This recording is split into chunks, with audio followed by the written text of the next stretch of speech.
m'appelle Arthur Hadou, j'ai 21 ans, je suis originaire d'Issoire.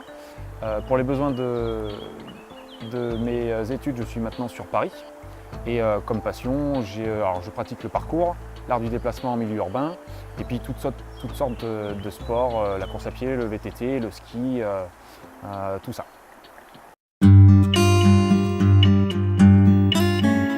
Alors j'ai commencé mes études à Issoire. J'ai d'abord fait mon école maternelle, primaire et mon collège à Issoire. Ensuite, quand je suis rentré au lycée, je suis allé au Breuil-sur-Couze, tout juste à côté d'Issoire, dans le lycée agro-environnemental privé Saint-Joseph. Ensuite, à l'obtention de mon bac, j'ai décidé de faire un BTS sur la gestion et la maîtrise de l'eau. Donc là, je suis parti en Lozère, dans le village de Lacanourgues. J'y suis resté 2 ans et maintenant, je suis donc à Paris, dans l'université Pierre et Marie Curie, pour faire une licence sur la ressource et la qualité de l'eau dans l'environnement. Comme je l'ai dit, aujourd'hui je suis à Paris, dans l'université Pierre et Marie Curie, où je suis une formation en alternance, donc en apprentissage, donc sur la ressource et la qualité de l'eau dans l'environnement. Donc c'est-à-dire que je suis la moitié du temps en cours et l'autre moitié du temps en entreprise, ce qui permet de mettre en pratique tout le contenu théorique que nous avons aujourd'hui en cours sur le terrain. Alors pour postuler à cette licence professionnelle, qui est un Bac+3, il faut obligatoirement être titulaire d'un Bac+2.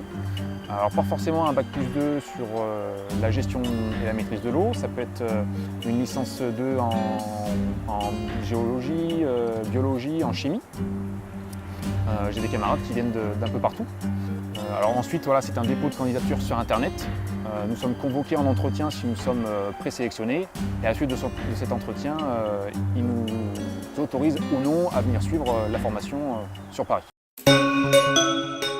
Alors maintenant, je vais vous parler un peu plus de la formation. Donc cette formation en Bac+3, en fait, fait suite à mon BTS Gestion et maîtrise de l'eau que j'ai fait précédemment. C'est-à-dire que tout ce que je vois et ce que j'étudie dans cette licence professionnelle, je l'ai vu précédemment dans mon BTS. Voilà, donc on approfondit les disciplines. Donc en plus de la gestion d'eau potable et la gestion d'eau usée, qui est très importante dans le domaine dans lequel nous faisons nos études, il y a toute la partie chimie, bien sûr, microbiologie, parce qu'on parle de contamination de l'eau, donc on parle beaucoup de microbiologie. On parle de biogéochimie, voilà, la réaction des éléments entre eux dans l'eau. Voilà, on reste vraiment dans l'eau. Hein. Donc les éléments entre eux dans l'eau, les réactions entre eux dans l'eau. Ensuite, il y a la géologie et l'hydrogéologie, donc le déplacement de l'eau dans les roches, très important pour savoir comment sont véhiculées les pollutions, quel traitement doit-on apporter à une eau qui passe dans un sol granitique ou dans un sol calcaire. Ça. Et puis ensuite, on a beaucoup aussi de réglementation, parce que le domaine de l'eau et le domaine de l'environnement sont très réglementés à cause de toutes les pollutions et des normes que nous devons suivre. Donc voilà, on a une partie réglementaire, donc connaître les lois, connaître tous les décrets et les personnes qui les mettent en place. Toutes les matières dont je viens vous parler et qu'on étudie beaucoup, on fait beaucoup de stages aussi en entreprise pour voilà, vraiment voir et ressentir le travail d'entreprise et qu'est-ce qu'on attend de nous. Donc ça peut être dans des syndicats, ça peut être dans des stations d'épuration, ça peut être au niveau d'une agence de l'eau sur la gestion d'un bassin. Des stages à l'étranger, je vous invite vraiment à faire des stages à l'étranger, ça ouvre sur le monde et ça nous ouvre les yeux, vraiment, vraiment. Vous verrez le monde d'une manière vraiment différente. En tout cas, toutes les personnes avec qui je suis parti et ça a marché pour moi, voilà, on voit vraiment le monde d'une façon différente. Et ensuite, il y a aussi tous des stages terrain. Voilà. En fait, on part sur une rivière, un cours d'eau comme vous voyez derrière moi, et puis on va faire toute une série d'analyses, de prélèvements d'eau, de mesures de débit, des mesures sur la biologie aquatique. Et puis voilà, on donne des notes au cours d'eau, on évalue la qualité du cours d'eau, et puis on peut même essayer de voir si des pollutions sont venues entraver la qualité du cours d'eau. Donc c'est super intéressant parce qu'on passe du temps en cours, beaucoup de temps en cours forcément, mais on va aussi sur le terrain mettre en pratique tout ce qu'on a appris. J'ai décidé de suivre ces études à la fin de mes années du collège, donc en 3e, puisque en fait j'ai toujours vécu en milieu naturel. J'habite en campagne, je suis près d'une rivière, d'une forêt. J'ai passé beaucoup de temps dans un club nature aussi, donc on apprenait à découvrir l'environnement, la biologie, la biodiversité.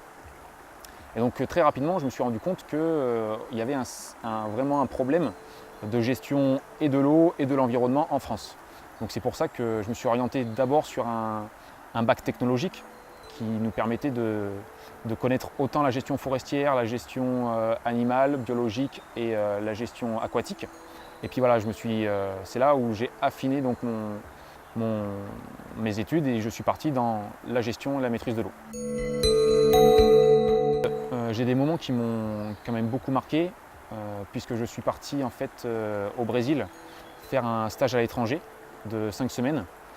Et donc là, on est parti vraiment dans le Brésil qu'on peut appeler pauvre, démuni, dans le nord-est, où c'est très sec, très aride et où la quantité et la qualité de l'eau est déplorable.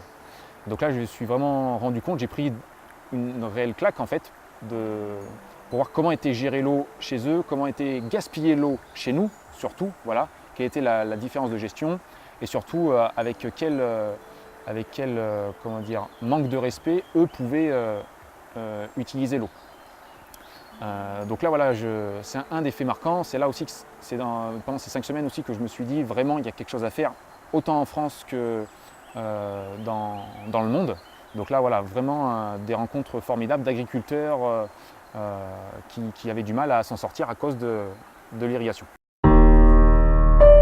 Comme toutes les études supérieures, en fait, ce sont des études assez longues. Voilà, donc là, je suis déjà à un bac plus 3. Moi, j'aimerais faire un bac plus 5.